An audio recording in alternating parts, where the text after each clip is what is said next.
No dia 11 de fevereiro de 2013, o mundo desperta com uma notícia que surpreende a todos. O Papa Bento XVI, líder espiritual de quase 1,2 bilhões de pessoas no mundo, renuncia. O mundo católico chora por sua decisão e está surpreso. Desde Gregório XII, no ano de 1415, a Igreja não teve um Papa que renunciasse. Bento XVI diz que está esgotado. Entre a incerteza e especulações, o Vaticano anuncia que antes da Páscoa haverá um novo Papa. Na noite de 13 de março de 2013, milhares de fiéis congregados na Praça de São Pedro esperam a decisão dos cardeais reunidos em conclave. Os olhos do mundo observam essa chaminé onde a fumaça ainda é negra.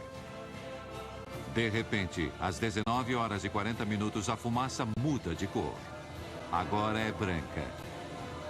E os sinos anunciam que a Igreja tem um novo líder. O escolhido é o cardeal argentino Jorge Mário Bergoglio.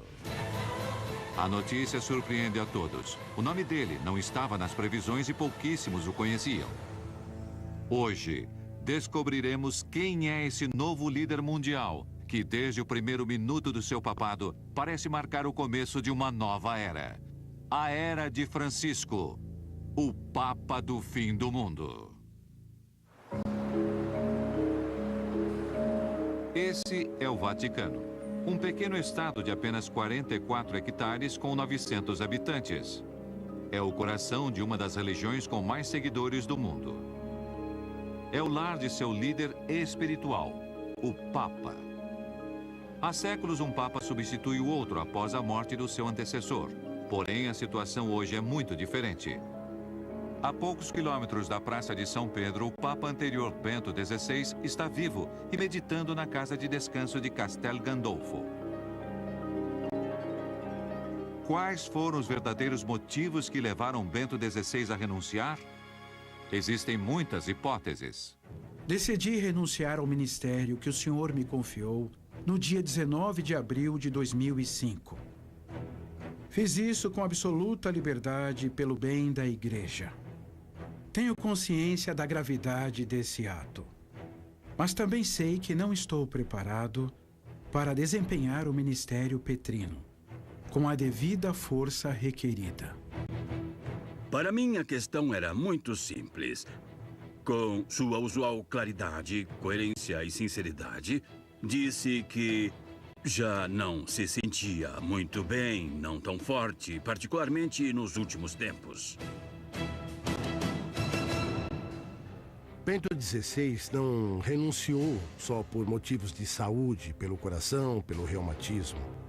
Na verdade, por um lado, racionalmente, ele tinha decidido que não queria viver uma velhice de grande sofrimento como João Paulo II.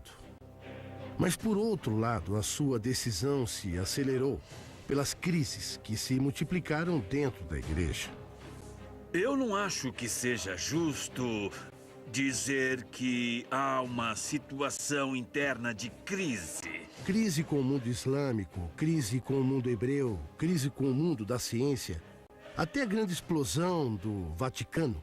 Esses documentos que mostraram uma cúria dividida, notas de cardeais, corrupção, falta de transparência dentro do Banco do Vaticano.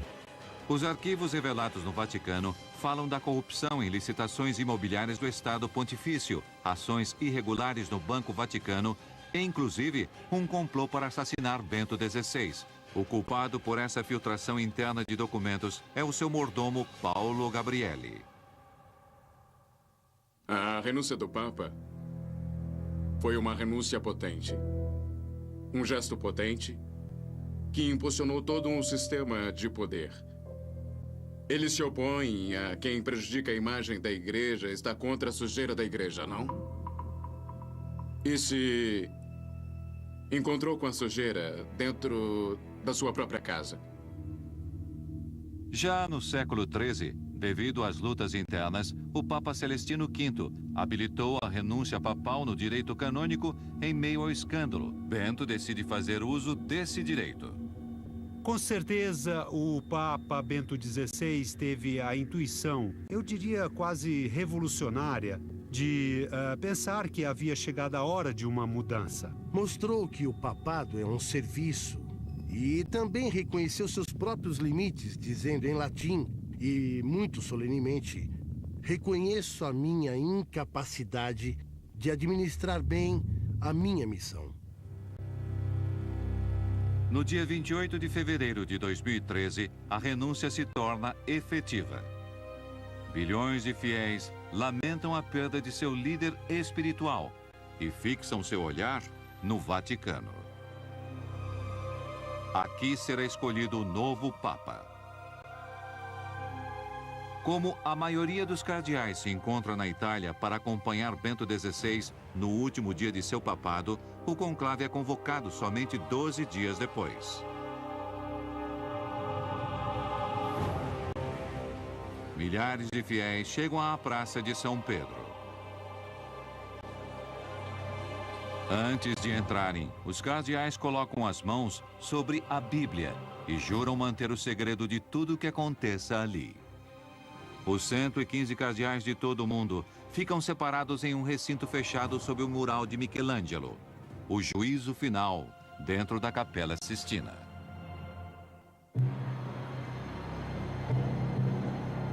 Os olhos de milhões de fiéis do mundo estão fixos nessa chaminé.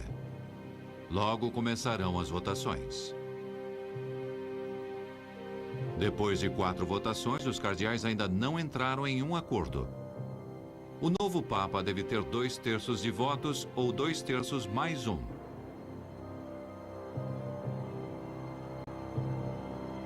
Passaram 25 horas, desde que o conclave começou e a fumaça continua sendo negra.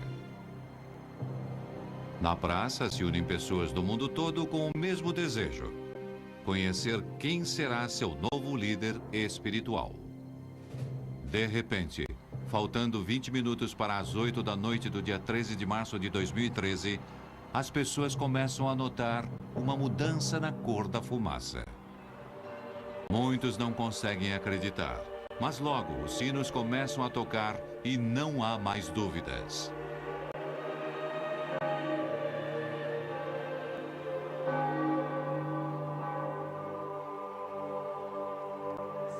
Depois de quase 26 horas e 5 votações, no dia 13 de março de 2013, às 19 horas e 40 minutos, o mundo conhece o nome do novo Papa. Annuncio vobis gaudium magnum.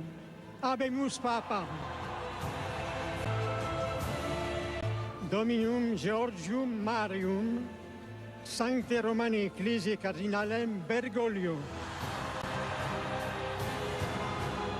O escolhido é o cardeal argentino Jorge Mário Bergoglio, um sacerdote da Companhia de Jesus.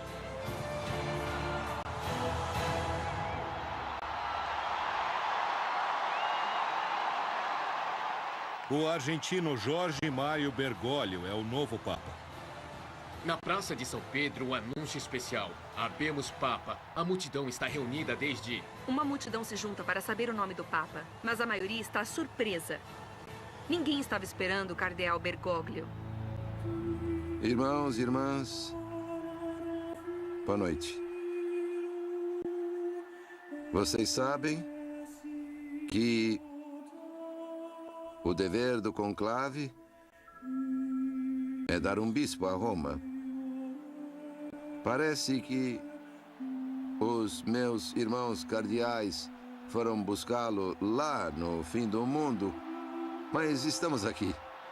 Os cardeais eleitores tiveram muita coragem porque, diante da crise do pontificado ratzingeriano, diante o choque da renúncia, não tiveram medo. Não elegeram um cardeal de cúria, e sim corajosamente saíram inclusive da Europa. A surpresa positiva de ter justamente um latino-americano, essa talvez não fosse a grande surpresa, mas sim ter um Papa que se chama Francisco. Sim, essa foi uma linda surpresa. As apostas eram 70-1. Absolutamente diziam que não podiam acreditar. Uma grande emoção, mas também um grande espanto. Confesso que, quando estava na praça, e eu ouvi seu primeiro nome de batismo, Georgium Marium, eu compreendi em seguida que se tratava do meu irmão jesuíta, o padre Bergoglio, e me surpreendi muito porque nós estamos acostumados a nos ver como servidores do Papa. A alegria não oculta a surpresa de todos. O destino da igreja estará nas mãos de um Papa jesuíta e latino-americano, rompendo a hegemonia de séculos de papas europeus. Um Papa que não figurava como favorito em nenhuma previsão.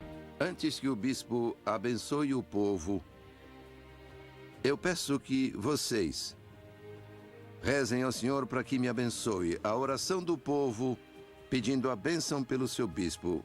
Façamos em silêncio esta oração de vocês por mim.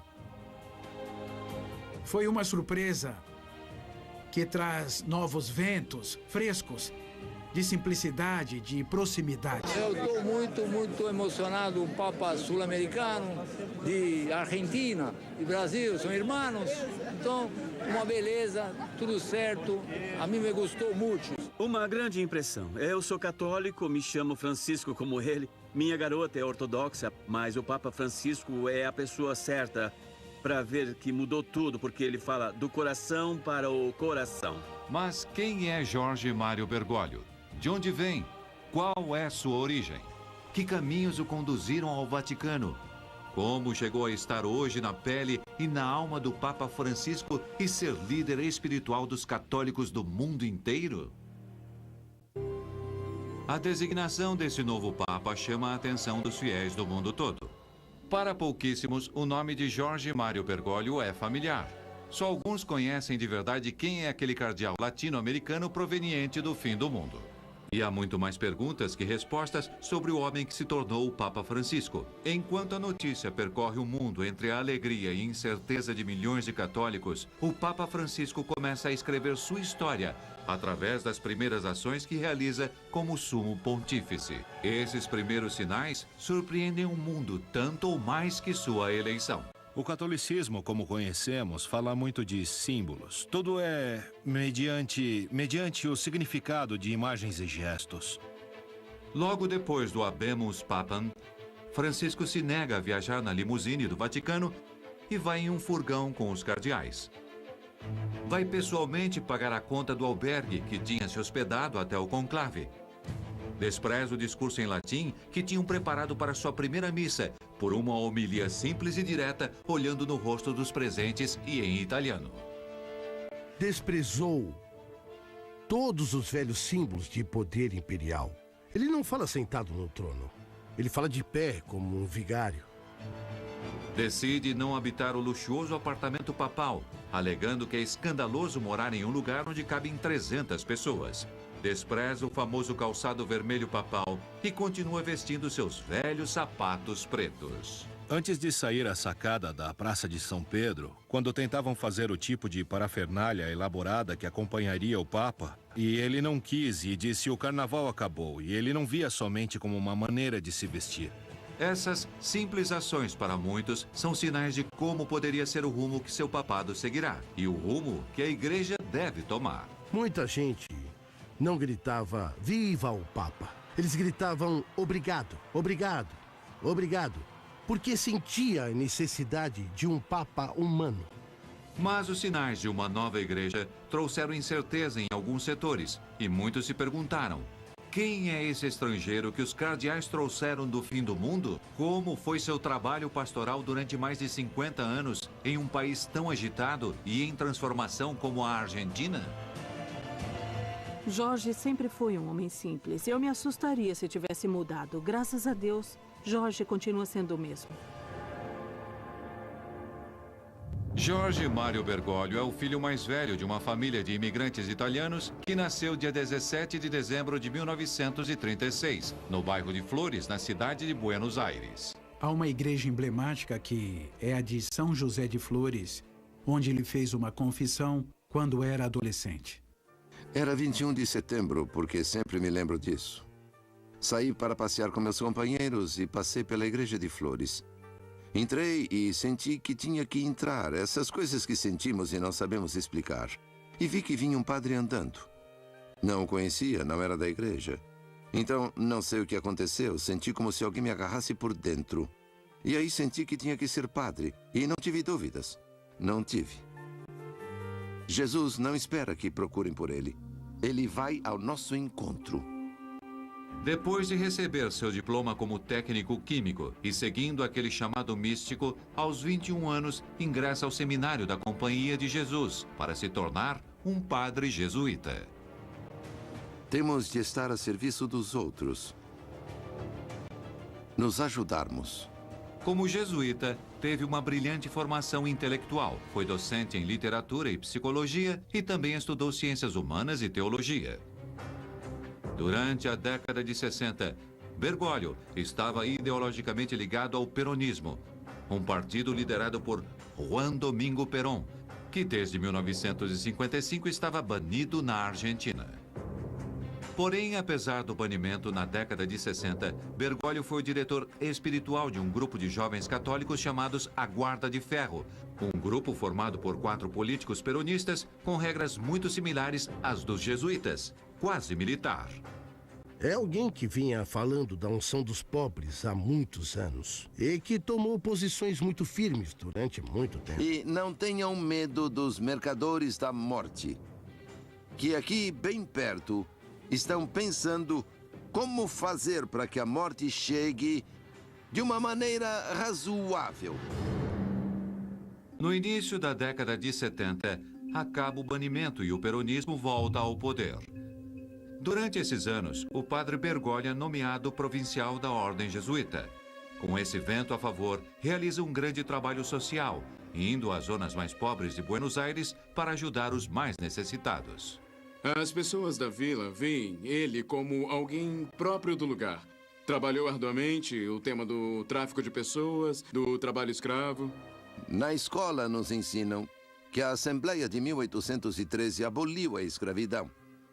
Isso tudo é mentira. Existem outras escravidões. Uma vez, quando foi dar uma palestra na vila, ele ia em um ônibus e ali subiram muitos trabalhadores da própria vila e o reconheceram. E quando ele deu uma palestra, um levantou e disse: "O senhor vinha conosco no ônibus? Isso é um sinal para nós. Realmente o consideramos um irmão nosso." São submetidos e depois não cabem no sistema. E são material descartável. Eu conheci Jorge Bergoglio na década de 70. Naquela época eu era uma advogadazinha e ele um padrezinho. Eu estava no escritório. Chegou um amigo meu com um padrezinho, porque vieram fazer uma consulta. Era um homem jovem e muito comovido pela dor dos outros. Esse era o Jorge. Vivíamos em um país em revolução. Em 1976, ocorre um fato que mudaria drasticamente o rumo da Argentina. No dia 24 de março, um golpe militar termina com o governo democrático e começa uma das ditaduras mais sangrentas da história do país. Foi provincial dos jesuítas desde 73, era jovem, era um momento muito difícil na história da Argentina. Havia uma reunião militar no poder, aconteceram coisas terríveis e há muitas discussões sobre o seu papel nisso. Esse golpe encontra o padre Bergoglio e seus sacerdotes trabalhando dentro dos bairros marginais. Há acusações de que a alta hierarquia eclesiástica está colaborando com o regime militar. Porque houve um conflito com a Igreja Católica, com a sua hierarquia. Porque uma parte da hierarquia foi cúmplice. Nesse contexto, não foi fácil para o padre Jorge Mário Bergoglio levar adiante seu trabalho pastoral. Sua alma se debate pelo seu dever como jesuíta e o próprio sentimento de ajudar os excluídos e marginais e, ao mesmo tempo, deve manter seus sacerdotes à sua ordem, longe da politização para não colocá-los em perigo. Em operações rápidas, os militares entravam nesses bairros e sequestravam todos aqueles que pareciam suspeitos. Os militares não entendiam. Se fosse branco, se fosse loiro, se estavam em uma vila, é porque diretamente eram terroristas e tinham que matá-los. São feitas listas com os nomes e sobrenomes. Nessas listas estão alguns sacerdotes jesuítas.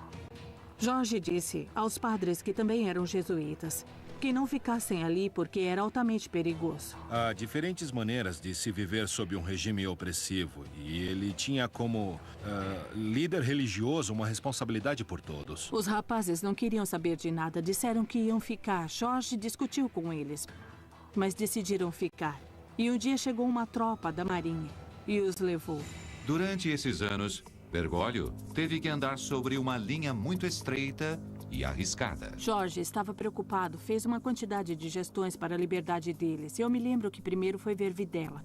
Acho que foi Videla que disse que tinham sido levados por uma sera. Os sacerdotes jesuítas que tinham sido sequestrados foram liberados pelos militares e fogem do país. A personalidade do padre Bergoglio vai se formando. Aprende estratégias, faz alianças e usa sua inteligência para levar a palavra de Jesus, sem que tudo isso seja considerado uma doutrinação ideológica por parte dos militares. São os filhos da herança que nos dizem: chorem. Chore, cidade distraída, cidade dispersa. Cidade egoísta deve chorar, pois precisa ser purificada por suas lágrimas.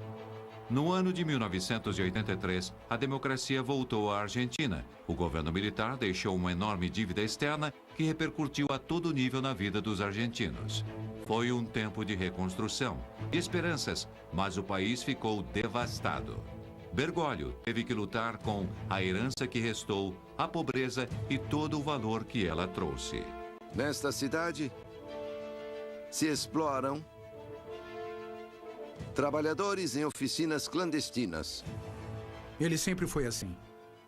Teve essa dedicação especial por todos, e em particular pelos mais frágeis. Trabalhou arduamente o tema ligado ao tráfico de pessoas, ao trabalho escravo, da imigração, das pessoas que moravam nas vilas. Os acompanha, os aconselha, os cuida, os ensina a serem livres, a serem autossuficientes, a pensar. E na vida temos que caminhar como caminhou Jesus, deixando pegadas que marquem a história, pegadas que deixem descendência. Ele enfrentou o poder político da época não uma, mas muitas vezes. Se nós abandonarmos a riqueza do humilde por acreditarmos ser o que não somos, viveremos o pesadelo de um país que abandona seu destino. E será nossa culpa. Seu caráter ia se tornando cada vez mais forte, ia se tornando um grande estrategista. No ano de 1992, enquanto Bergoglio estava na cidade de Córdoba como diretor espiritual e confessor da Companhia de Jesus, ocorreu um fato que ia marcar o primeiro passo da sua carreira ascendente dentro da alta hierarquia da Igreja Argentina. Ele estava em uma igreja de Córdoba. Nem era o vigário, o arcebispo de Buenos Aires o chamou, o cardeal Antônio Quarratino, para que ele fosse um dos seus bispos auxiliares. Quer dizer, quem nomeia é o Papa, mas é o cardeal quem promove. Em 20 de maio de 1992, foi nomeado pelo próprio Papa João Paulo II, bispo de Alca e bispo auxiliar da Diocese de Buenos Aires. Eu costumo dizer que ele era uma espécie de forasteiro dentro da igreja e, a partir de 92, iniciou uma carreira meteórica. No ano de 1998, com a morte do seu superior, o cardeal Quarratino, Bergoglio assume seu lugar e se torna o arcebispo de Buenos Aires. Mas também por ser o bispo e particularmente o bispo de uma cidade tão rica, complexa e grande como Buenos Aires. E mais tarde presidente da Conferência Episcopal da Argentina. Sua presença no contexto latino-americano foi uma presença no governo, mas também com contato cara a cara, principalmente com os mais pobres, com as pessoas que mais precisavam de atenção e ajuda. Passarão poucos anos para que Bergoglio chegue ao posto mais alto das hierarquias eclesiásticas. Em 21 de fevereiro de 2001, Jorge Mário Bergoglio foi consagrado cardeal. Alguns meses depois, a Argentina viveria uma das maiores crises econômicas e sociais da sua história. O governo toma uma medida restringindo a extração dos depósitos bancários. As pessoas não podem mais retirar seu dinheiro dos bancos. O surto não demora a chegar. O povo sai para as ruas com o lema de que todos devem ir. A violência cresce até limites inesperados. Ele fala com veemência do fato que estas estratégias econômicas tornam o trabalho quase supérfluo e, por consequência, não tem escrúpulos para transformar em desocupados milhões de pessoas sem pensar nem um pouco em quanto sofrimento elas padecem. Bergoglio se encontrava no topo da hierarquia eclesiástica que um religioso latino-americano poderia imaginar. Mas no país dele, as pessoas lutavam para recuperar as economias de uma vida inteira. Havia brigas, mortos e feridos nas ruas.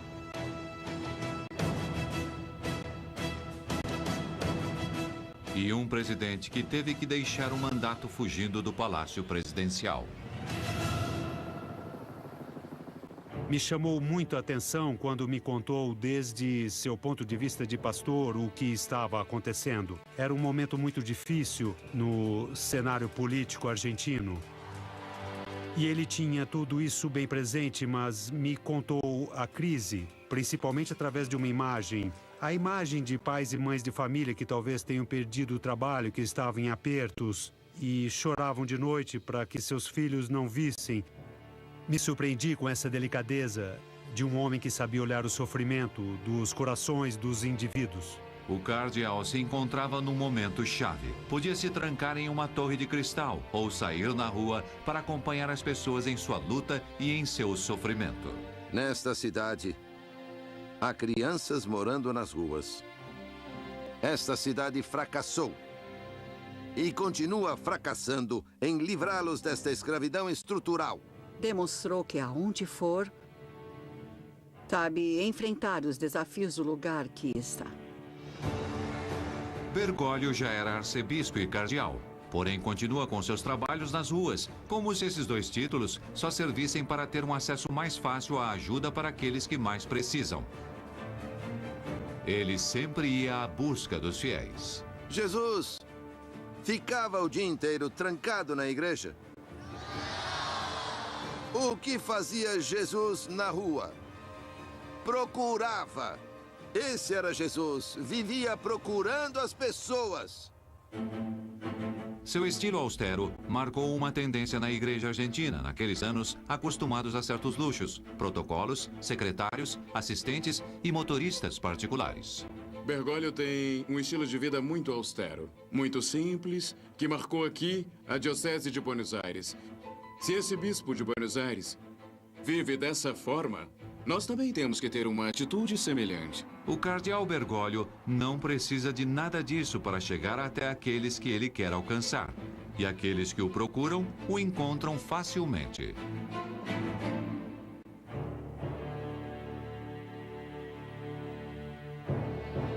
Em 2 de abril de 2005, uma notícia sacudiu o mundo. João Paulo II faleceu. E a igreja deve eleger um novo papa.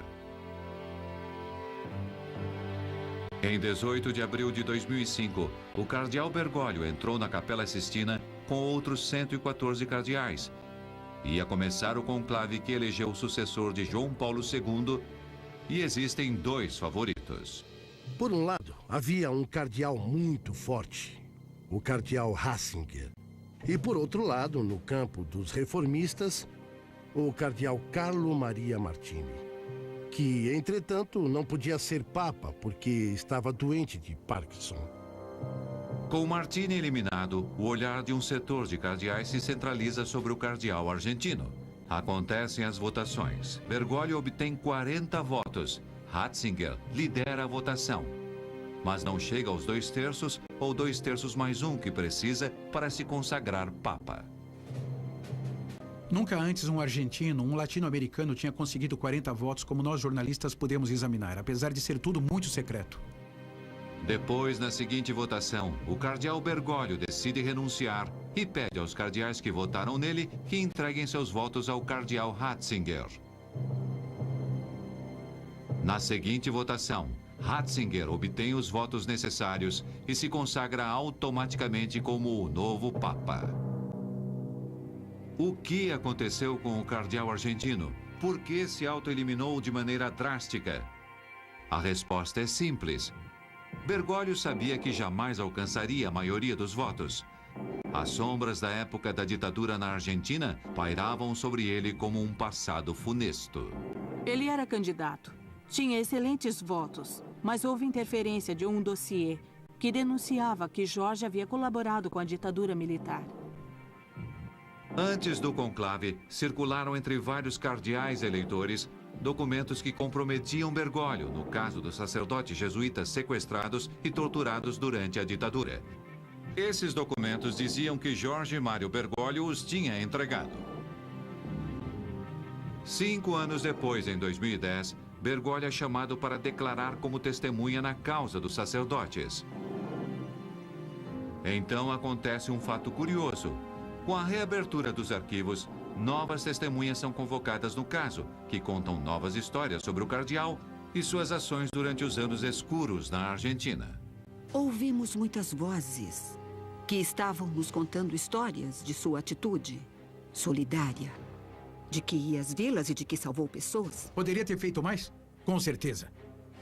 Bom, digamos que eu acredito que todos fizemos pouco ou nada, mas ele, pelo menos, ele fez algo. Essas histórias, longe de condenar Bergoglio, mostram um pastor que, em muitas ocasiões, tinha burlado os controles militares para ajudar pessoas perseguidas a fugirem do país para o exílio. Se os militares descobrissem, seria considerado um terrorista subversivo, que deveria ser executado. Em meio a crises e escândalos no Vaticano, depois da renúncia de Bento XVI em março de 2013, Bergoglio tem novas esperanças de substituir o Papa, graças à sua imagem renovada. Depois de várias votações, aparece na sacada, transformando-se em Francisco, o primeiro Papa jesuíta da história. Durante séculos, a chegada de um novo Papa para o trono de Pedro esteve rodeada de sinais misteriosos e previsões. Quais foram as profecias que anunciaram a chegada de Francisco? No século XII, o arcebispo católico Malaquias de Armagh, hoje conhecido como São Malaquias, entrou em transe. E viu uma fila de reinos papais a partir de Celestino II, o pontífice que reinava naquela época. Os nomeou e os identificou com um lema, desde o primeiro até o último, com bastante exatidão. O último era o número 112. Depois dele, seria o fim. Bento XVI era o Papa 111. E Francisco era o 112. Por isso, muitos pensam que ele é o Papa do fim do mundo. Quando Francisco vai à sacada e, antes de cumprimentar e pedir ao povo que reze por ele, disse: Os meus irmãos cardeais foram buscá-lo lá no fim do mundo. Mas estamos aqui. No fim do mundo, é casualidade ou Francisco só se referia à grande distância entre Roma e Buenos Aires? Mas Malaquias não foi o único que associou a chegada de Francisco ao Vaticano com o fim do mundo. No século XVI, o médico e consultor astrológico Michel de Notre-Dame, mais conhecido como Nostradamus, previu a chegada de um homem de cor, com muito poder no século XXI, que anunciaria o fim dos tempos. A princípio, existirão doenças mortais como advertências, e depois haverão pragas, morrerão muitos animais, haverão catástrofes, mudanças climáticas e finalmente começarão as guerras e invasões do Reino Negro. Na Idade Média, isso foi interpretado como a chegada de um Papa Negro, já que naquela época, o sumo pontífice era o homem com mais poder do mundo, o Rei Negro. Mas por que Francisco seria o Papa Negro? Para muitos, a resposta está na origem jesuíta desse Papa e o relaciona com a cor da batina usada pelos membros da sua ordem. Se estão procurando profecias, a que mais me agrada é a da década de 60, um ex-padre da Austrália, um ex-padre chamado Morris West, um popular romancista, escreveu um livro, As Sandálias do Pescador, As Sandálias de São Pedro, a analogia que previu em meados dos anos 60 que haveria um Papa na Europa Ocidental e no final da sua vida, em 2002 ou 2003, Morris West publicou outro livro chamado Eminência. E em eminência, novamente falava sobre uma eleição papal. E o que ele previu? Previu que um argentino seria o Papa. Então, se quiserem uma profecia, essa é provada e comprovada. Outros vão mais além e falam da relação dos jesuítas com o poder. Através dos tempos, o superior dessa ordem foi conhecido como Papa Negro pelo poder que tinha dentro da companhia. Poder que se estendia até aqueles lugares aonde os jesuítas chegavam para realizar sua tarefa evangelizadora. Isso muitas vezes inquietava os governantes daqueles reinos e países que viam nos jesuítas um perigo de um poder latente dentro do seu próprio poder. Foram muito questionados e criticados. Napoleão falou sobre eles em suas memórias e advertiu: os jesuítas são uma organização militar, não uma ordem religiosa. O objetivo dessa organização é o poder em seu exercício mais despótico, poder para controlar o mundo sob a vontade de um único homem.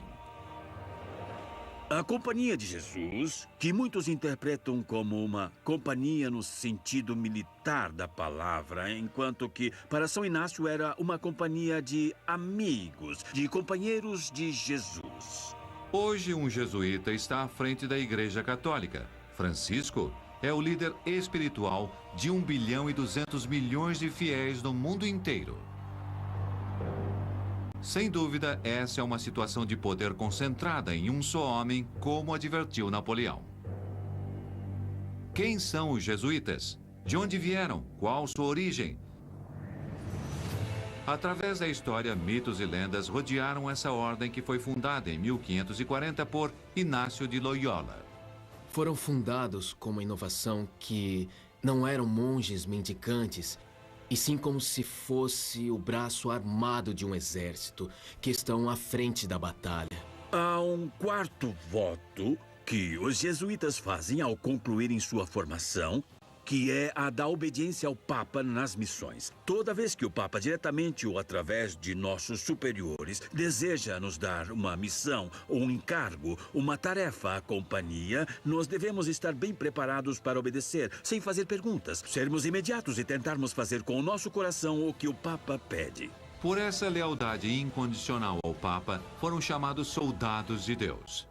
Como Inácio de Loyola sabia que o Papa podia enviá-los a pregar nos lugares mais desconhecidos do planeta, acreditava que aquele que se entregasse em sua ordem deveria estar muito bem preparado.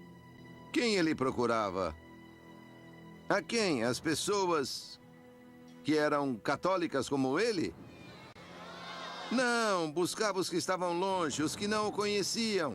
São Inácio fundou esta ordem para colocar à disposição da Igreja e, em particular, do governo, em mãos do Santo Padre, um grupo de religiosos, de sacerdotes, que estivessem bem preparados, que tivessem uma espiritualidade sólida e uma boa formação cultural, para serem enviados a qualquer lugar onde o Papa considerasse útil para a Igreja. O conhecimento ocupou desde o começo da ordem um lugar importante na formação de um jesuíta. Francisco, por exemplo, fala vários idiomas, e sua formação inclui, entre outros estudos superiores, o de filosofia, ciências humanas, ciências e teologia. Eram pessoas intelectuais e que tiveram um enorme destaque na Reforma Católica, como é chamada. Mas, além do conhecimento, o missionário jesuíta deveria saber enfrentar as duras condições das terras remotas, as que podia ser enviado para evangelizar. Para isso, se preparavam com uma disciplina estrita e praticavam uma vida devota e austera. No caso da Companhia de Jesus, em particular, é importante a orientação apostólica. Quer dizer, não se trata de uma instituição religiosa, de uma ordem religiosa, contemplativa, dedicada fundamentalmente à oração, e sim a uma ordem religiosa feita para o apostolado. Os jesuítas chegaram com seu trabalho evangelizador aos lugares mais remotos do mundo, onde o Papa achava que era necessária sua presença. Portanto, chegaram a ser muitos, e chegaram a ser uma força evangelizadora muito grande que influenciou em todos os níveis. Pelas suas aulas passaram personalidades tão importantes como Descartes, Fidel Castro, Calderón de la Barca, Cervantes, entre outros. Atualmente, é a maior ordem religiosa católica masculina, com mais de 17 mil membros entre sacerdotes, estudantes e irmãos. Educam quase 3 milhões de alunos no mundo. Meninas, meninos, sabem que aquele que caminha sem deixar pegadas não serve para nada. O Papa Francisco é um autêntico jesuíta e, a partir do primeiro momento do seu papado, seus sinais foram de simplicidade e austeridade. A pergunta que muitos fazem é: o que um jesuíta pode chegar a fazer diante de um dos estados mais ricos do mundo? E com essa pergunta aparecem muitas outras dúvidas. Acho que o maior risco do Papa Francisco é não atuar sobre o escândalo dos abusos e não atuar sobre as práticas de corrupção que ocorrem dentro da burocracia do Vaticano agora. A Igreja suportará uma mudança tão radical, já que sabemos que hoje muitos dos que recorrem ao Vaticano e rodeiam Francisco confundem a humildade com a humilhação e pensam que a riqueza é um símbolo de poder? Eu acho que assim que os momentos de aplausos passarem, também se iniciará um momento difícil de resistência interna. O Papa Francisco deve escolher muito bem seus aliados e em quem confiar. Eu me pergunto como vai fazer, porque, por um lado, ele é solitário e não jogou em nenhum time nesse sentido. Então, quem vai escolher? Quem vai escolher como aliado? Não está muito claro quem será. Porque a metamorfose e a hipocrisia são grandes e fortes. E muitos competirão para agradá-lo, mesmo tendo uma história diferente do passado, não? É possível que esse jesuíta fique perigosamente preso em uma jaula de ouro como o Vaticano? Na Cúria há muitos monsenhores que estão felizes de que agora chegue um Papa que se ocupe da Cúria. Eu acho que a maior resistência virá daqueles cardeais e bispos que temem que a perda do poder imperial do papado possa causar mudanças na Igreja Católica e possa inclusive reduzir seus papéis.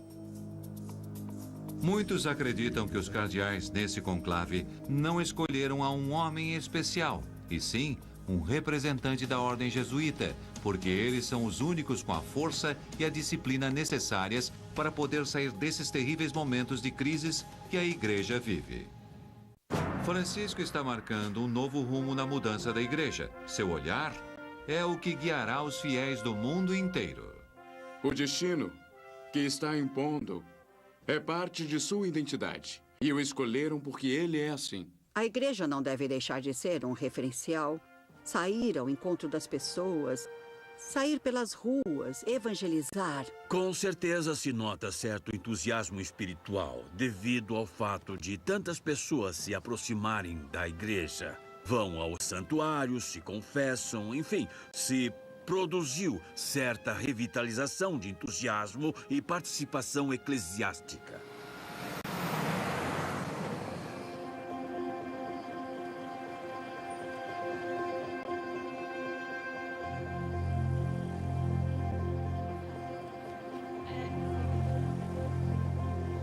O que se espera do seu papado?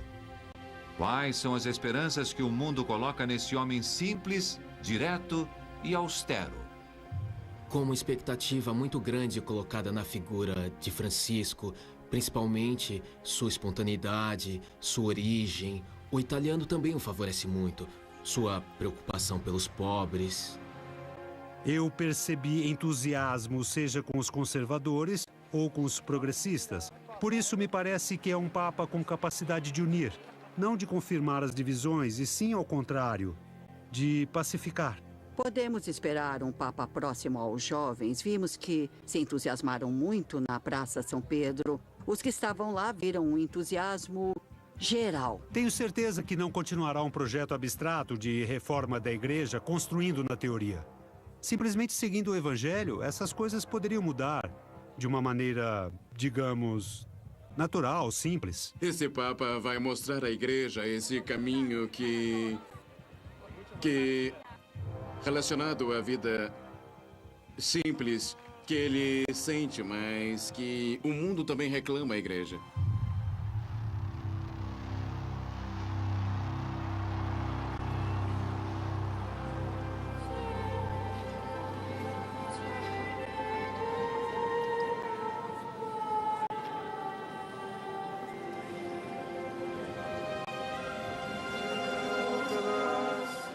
A religião pretende se juntar e se reconciliar com Deus, com o Pai, com Jesus.